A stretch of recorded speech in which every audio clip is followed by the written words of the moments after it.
Welcome to another episode of My Weird Prompts, an AI-generated podcast featuring the random prompts of Daniel Rosehill as answered by a revolving cast of friendly AI characters. Join us for deep dives into AI, technology, and whatever other random thing Daniel finds fascinating today. Subscribe on Spotify or your favorite podcatcher.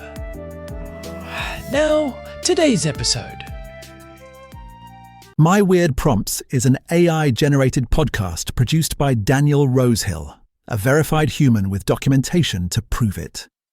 While every effort is made to ensure our AI hosts draw from credible sources and run on cutting-edge models, they do occasionally make things up with alarming confidence.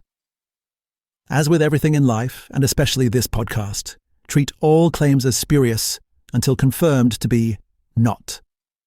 Daniel, Herman and Corn accept no responsibility for any decisions made based on the confident ramblings of our artificial presenters. Now, today's episode. Hi there, Herman and Corn. Let's shift our focus today to talk about prepping, moving away from the AI episodes just a little bit. So, as you know, I live in Israel, and this is a part of the world where periodically, the security situation does change. And most... probably the most harrowing period that I lived through was the Iranian rocket attacks that occurred over the course of the summer in the 12-day war, which very stressfully occurred just before our son was born, and we were kind of going back and forth between a bomb shelter car park and our house, like, repeatedly. And for these kind of experiences, the reason that I mention this and it's on my mind is that in the news today, I have a long-standing practice of, first thing in the morning, last thing at night, checking in with Google News. And I see today there's kind of talk about speculation, and I emphasize that word speculation, regarding the possibility that Israel is going to attack Iran again, and it's viewing the ballistic missiles that they're replenishing, all this kind of stuff. Now, here's what I want to get to. If one spends their life worrying about the next attack, especially if you live somewhere like this, you're going to go absolutely crazy. Equally, there is a danger, I think, in going too far in the other direction and not looking at what's on the news at all. I worked a little bit on, I've done a few open source projects last year, and one of the ones I was working on was trying to create an AI workflow whereby an AI bot would parse through the news every day. And only if there was a very significant level of something, worth warning about, would issue a kind of operational, like a templated email saying there's something serious brewing. Because the one thing I can point to from having lived through the successive rounds of the Iranian attack is that there's a background level of speculation in the news. And then there's been a quite... specific just before it broke out. There was 2 or 3 rounds of the Iranian launches against Israel last year, and in all cases there was kind of, if you were an open source intelligence person looking for signs, the US evacuating personnel from diplomatic missions was one that I think happened at least twice, and there was kind of this forewarning in the media. But again, the problem becomes when you get used to this level of background kind of blabber, I would say, analysis pieces, op-eds, when these things crop up, they tend to sound like just more noise and you tend to ignore them.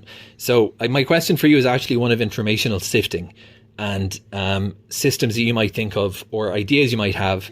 I don't want to say that this is something that everyone should use or rely upon AI for. I know there's a big risk in that, and everyone ultimately takes responsibility for their own preparedness. But I have been thinking about ways where this might be something that could be actually fairly reliably implemented. One format and document that springs to mind a lot is what's called the SITREP, SITREP, short for a situational report. And when I'm prompting the AI models to generate text, I tend to ask them follow a SITREP format with the timestamps in UTC. I'm quite militaristic with the intention that it won't give kind of just a very...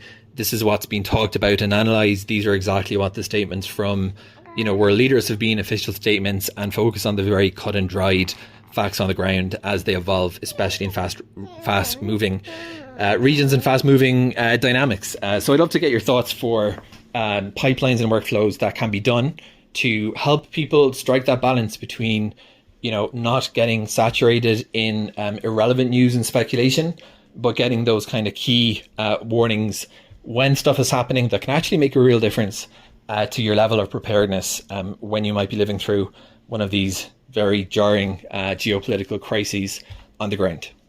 Welcome to another episode of My Weird Prompts. I am your host, Corn, and yes, I am a sloth, but I promise the pace of today's show is going to be anything but slow because we are diving into something seriously intense. Our producer Daniel Rosehill sent over a prompt this week that really hits home for anyone living in a high-tension area. He has been looking at the security situation in Israel and wondering how we can use technology to stay safe without losing our minds to the constant news cycle. It is a vital question, Corn. I am Herman Poppleberry, and while I may be a donkey, I do not have much patience for stubborn, inefficient data processing. The problem Daniel is highlighting is one of signal versus noise. In a geopolitical crisis, the noise is deafening. It is not just about staying informed. It is about maintaining psychological resilience. When you are bombarded by 24-hour news cycles that thrive on speculation, your ability to make rational preparedness decisions actually degrades. Exactly. I feel that all the time.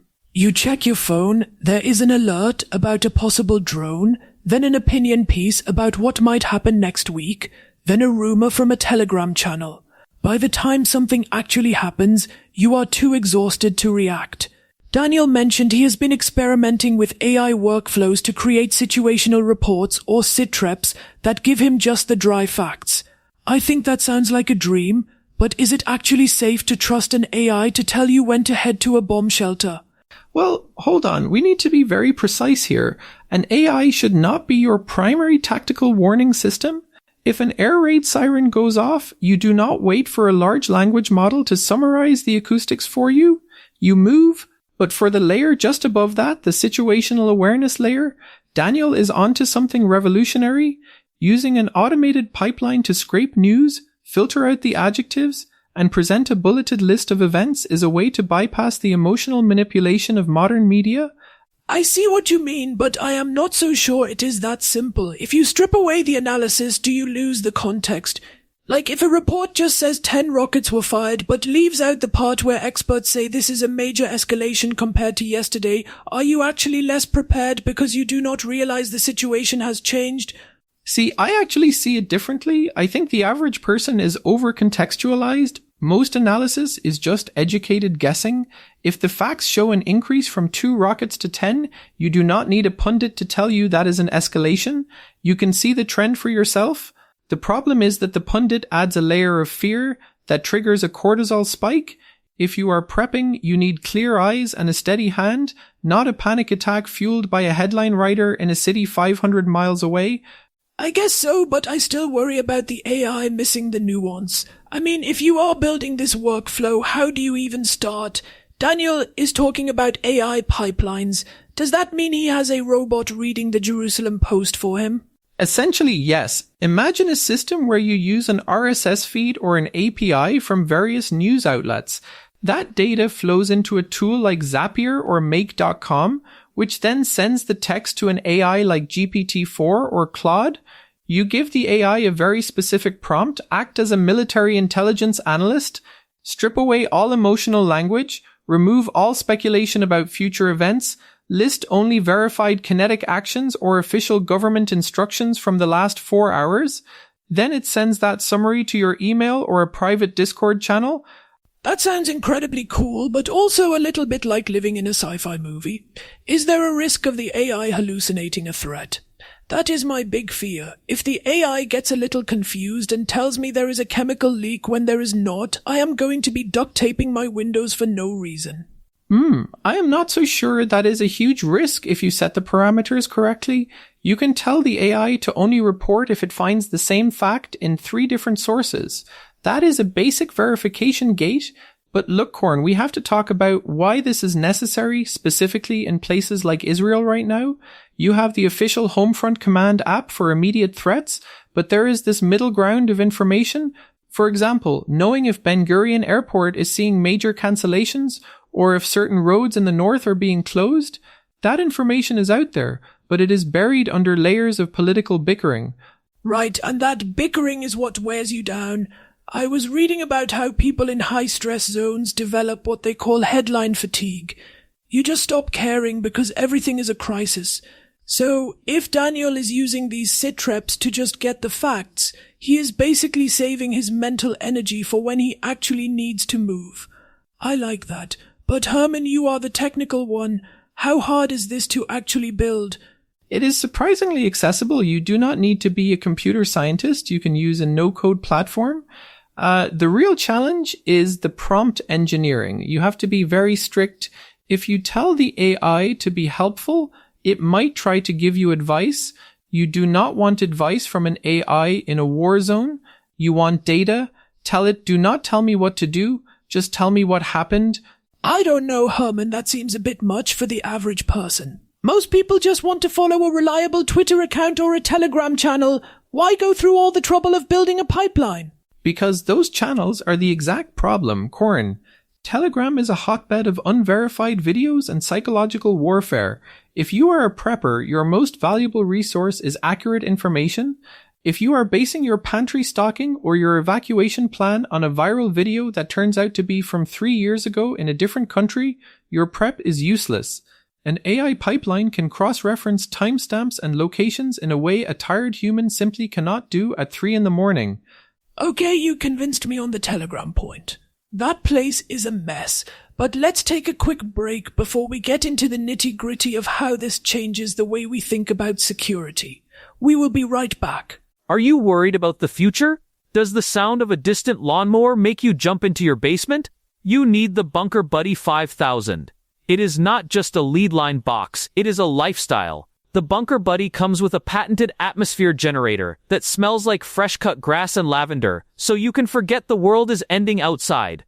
It also features a hand-cranked internet simulator that shows you pre-recorded cat videos from 2012 so you never feel lonely. Is it airtight? We hope so. Is it waterproof? Only one way to find out. The Bunker Buddy 5000. It is better than a hole in the ground, probably. Larry, buy now. Thanks, Larry. I think I will stick to my hammock for now. Anyway, back to the SITREPs and AI. Herman, we were talking about filtering news. One thing Daniel mentioned was focusing on key warnings that improve preparedness. What does that actually look like in a report? It means focusing on logistics. In a crisis, logistics are king. A good AI workflow would look for keywords like fuel shortages, supermarket hours, power grid status, and water pressure reports. While the news is arguing about foreign policy, the AI is telling you that 3 major bakeries in your district are closed. That is a prompt for you to check your flour supplies. That is actionable intelligence. That is a great point. It is the stuff that actually affects your day-to-day survival. But I want to challenge you on something. If everyone starts using AI to filter their news, aren't we just creating our own little information bubbles?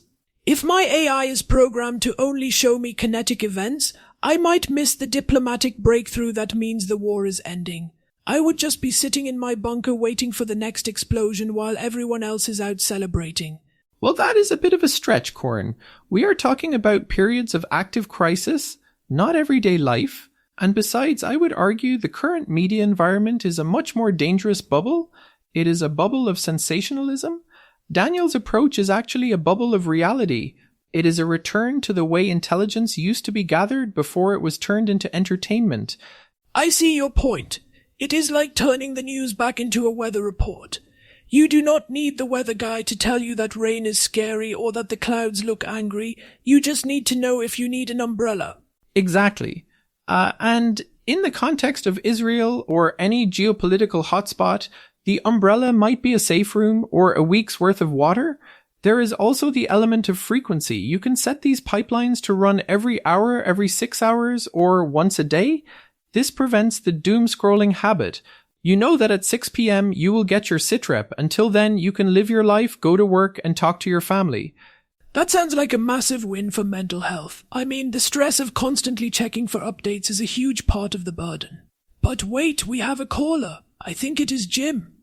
Let's see what he thinks about our AI news filters. Hey Jim from Ohio, you are on the air. What is on your mind? Yeah, this is Jim from Ohio. I have been listening to you two talk about AI pipelines and SITREPs, and honestly, it sounds like a bunch of hogwash. You know what my AI is? It is called looking out the front window. If the sky is falling, I will see it.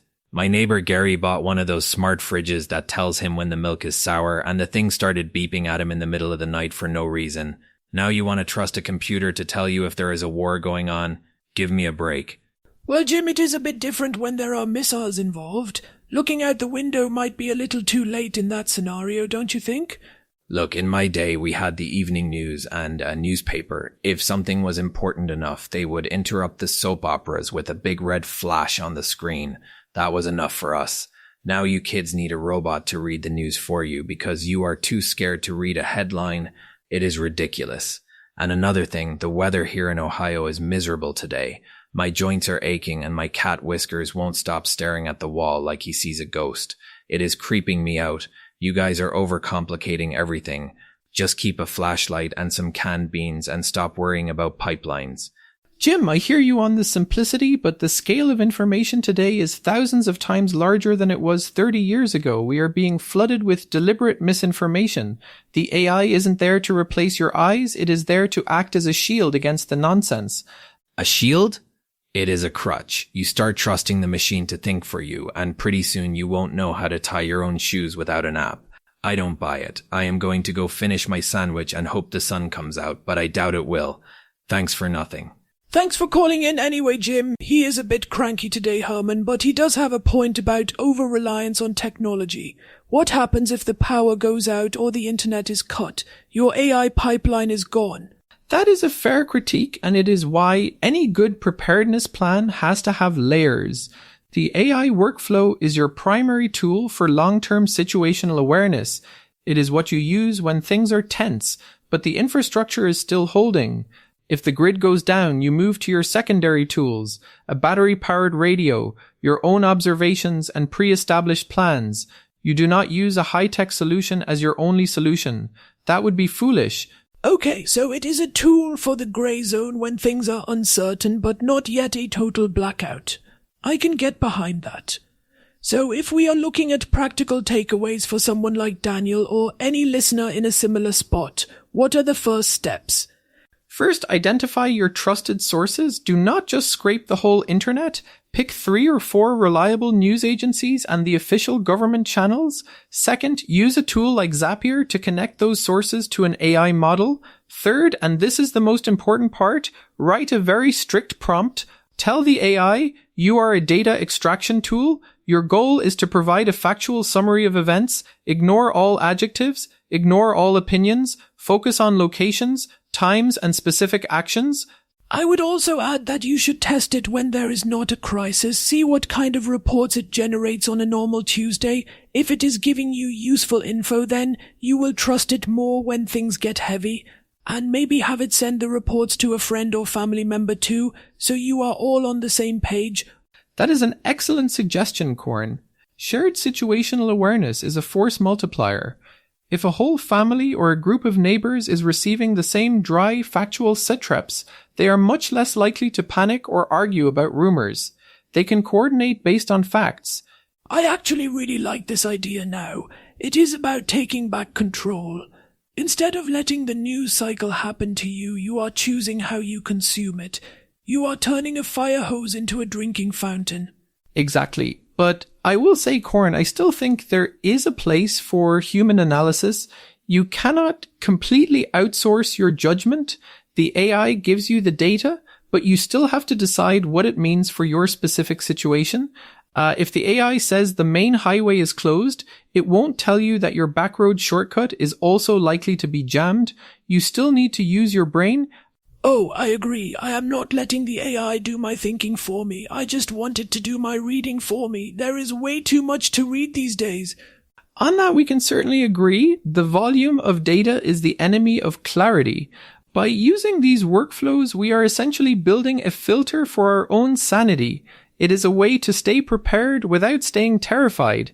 Well, that is a perfect place to wrap things up. This has been a fascinating look at how we can use these weird prompts and new tech to solve some very old problems. Thanks to Daniel Rosehill for sending this over. It is a vital topic for the world we are living in right now. It certainly is. And remember, the goal of preparedness is not to live in fear. It is to live with confidence because you know you have the facts. Well said, Herman Poppleberry, and thank you to all our listeners. You can find My Weird Prompts on Spotify and wherever you get your podcasts. We will be back next week with another deep dive into the strange and wonderful world of AI and human collaboration.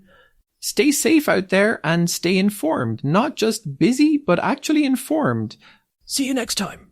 Thanks for listening to another episode of My Weird Prompts, an AI-generated podcast featuring Daniel Rosehill's AI prompts, as answered by a revolving cast of friendly AI characters including me, Cornelius the Sloth. Subscribe on Spotify or visit myweirdprompts.com.